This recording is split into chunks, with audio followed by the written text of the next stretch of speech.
दूध का दूध और पाणी का पाणी, वाघ्या कुत्र्याबाबत छत्रपती संभाजीराजे यांची नवी मागणी।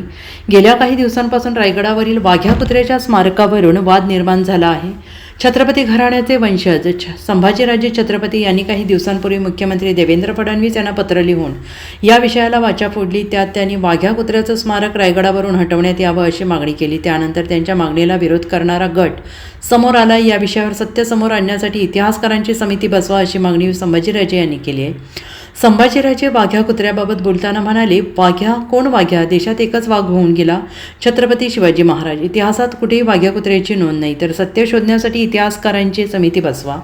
त्या वाघ्या कुत्र्याबाबत धनगर समाज होळकर यांचा काय संबंध, असा प्रश्न त्यांनी विचारला। महापुरुषांची विटंबना करणाऱ्यांविरोधात कडक कायदा या अधिवेशनात का केला नाही, असे प्रश्न उदयनराजेंनी विचारला होता। आता हा कायदा एक विशेष अधिवेशन बोलावून पारित करा। महापुरुषांविरोधात वक्तव्य करणारा हा कायदा अजामीनपात्र करा आणि याबाबत अधिवेशन बोलवले नाही तर त्याचा अर्थ असा होईल की यांना शिवाजी महाराज, संभाजी महाराज यांचा अवमान मान्य आहे।